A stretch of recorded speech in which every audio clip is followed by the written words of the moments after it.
The legendary king season 3 episode 1 के start में हम एक पक्षी को देखते हैं जो समुद्र के ऊपर उड़ रहा होता है और इस चीज के दिखाने का मतलब है आजादी।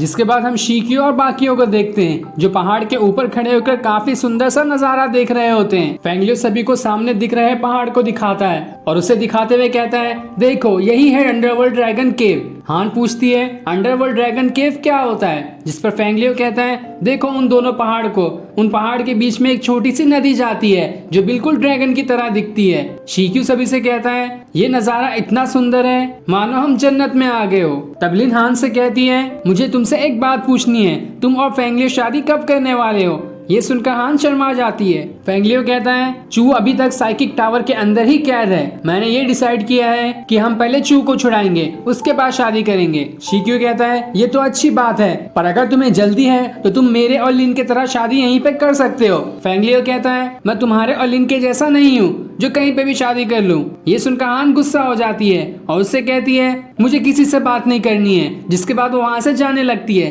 तभी बाकियों को लिन के चिल्लाने की आवाज सुनाई देती है, इसलिए सभी वहाँ जाकर देखते हैं जहाँ लिन एक गड्ढे के अंदर गिर गई होती है। वहीं अंदर लिन चारों तरफ देख रही होती है जो कि काफी डरावनी जगह लग रही थी, इसलिए वो पीछे खसकने लगती है।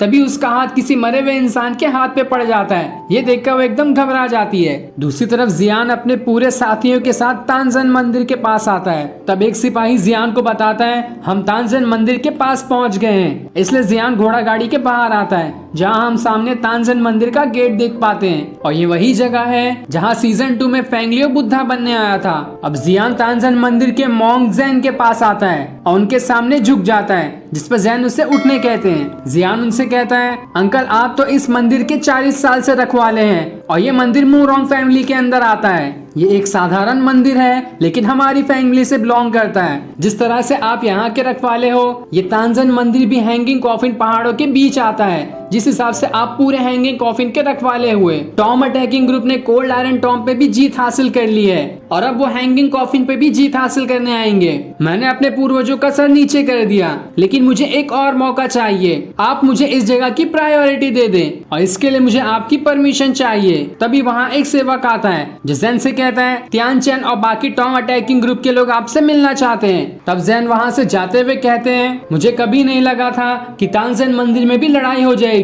मैंने 20 साल की उम्र से हैंगिंग कॉफिन और तानजन मंदिर की रखवाली की है। जिसके बाद वो वहाँ से चले जाते हैं। इधर फेंगलियो शिक्यू को बताता है, लगता है इस गड्ढे के अंदर एक छोटी गुफा है और उस गुफा को थोड़ी देर पहले ही लूटा गया है क्योंकि यहाँ की मिट्टी अभी भी गीली है। वहीं लिन उस कटे हुए हाथ को देखकर बहुत ही ज्यादा डर रही होती है। तभी पीछे से कोई लिन के ऊपर हाथ रख देता है। ये देखकर वो और ही ज्यादा घबरा जाती है, लेकिन वो कोई और नहीं बल्कि शिक्यू ही था। वो उससे कहता है, अरे तुम मुझसे क्यों डर रही हो, ये तो मैं हूँ। तब शिक्यू को देखकर लिन के जान में जान आती है। तभी उन्हें वहाँ किसी की आवाज सुनाई देती है, इसलिए शिक्यू अपनी स्वॉर्ड निकाल कर तैयार हो जाता है। पर तब वहाँ फेंगलियो और हान आते हैं। फेंगलियो उन्हें मशाल देता है, जिसके बाद वो सभी मशाल लेकर आगे बढ़ने लगते हैं जहाँ उन्हें कई सारी कटी हुई लाशें दिखाई देती है। तब लिन सभी से कहती है, देखो सामने एक गेट है, इसलिए सभी उस गेट के पास जाने लगते हैं। और उस गेट के पास आते ही शिक्यू लिन और हान से कहता है, तुम दोनों यहीं रुको, मैं और फेंगलियो अंदर जाते हैं, कुछ गड़बड़ हुआ तो हम उसे संभाल लेंगे,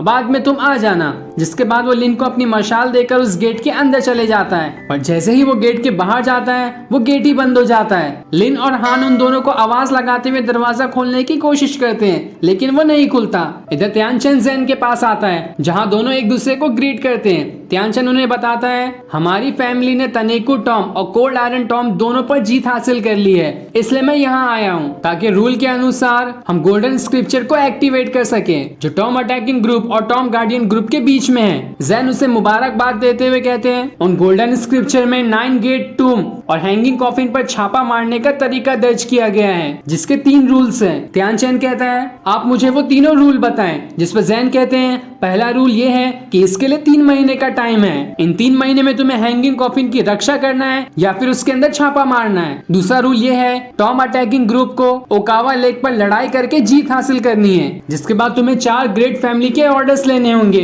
और उनके ऑर्डर की मदद से ही हैंगिंग कॉफिन एक्टिवेट हो सकता है। इस पर त्यानचेन कहता है, आप हमें वो गोल्डन स्क्रिप्चर दे दो। जिस पर ज़ेन कहते हैं, तुम उसकी टेंशन मत लो, मैंने अपने लोगों से कह दिया है कि वो गोल्डन स्क्रिप्चर को ढूंढकर आपको दे देंगे। जिस पर त्यानचेन उनका शुक्रिया करता है। इधर गुफा के अंदर 2 बुद्धा की मूर्तियां निकलकर बाहर आती है। लिन हान से कहती है, लगता है हमारी आवाज बाहर नहीं जा रही है, इसलिए हमें यहाँ से बाहर निकलने का रास्ता खुद ही ढूंढना होगा। जिसके बाद वो वहाँ से बाहर निकलने का रास्ता ढूंढने लगती है। तभी उन्हें वो मूर्ति दिखाई देती है। लिन हान से कहती है, देखो इन दोनों में बुद्धा के फिंगर्स बने हैं, शायद यही फिंगर से हम गेट खोल सकते हैं। लेकिन हान कहती है, लगता है ये फिंगर लाइफ और डेथ को रिप्रेजेंट करते हैं। जिसके बाद हान और लिन दोनों उन मूर्तियों को घुमाने चले जाते हैं ताकि वहाँ से बाहर जाने का रास्ता खुल जाए। और उन मूर्तियों को घुमाते ही सामने वाला गेट अपने आप खुल जाता है। तब हान लिन से कहती है, देखो हमने गलत गेट खोल दिया, मैंने लाइफ वाला गेट खोला है और शायद तुम्हारा डेथ वाला होगा। लेकिन जब वो पीछे मुड़ती है तो वहाँ पे लिन थी ही नहीं, क्योंकि उसने डेथ वाला गेट खोल दिया था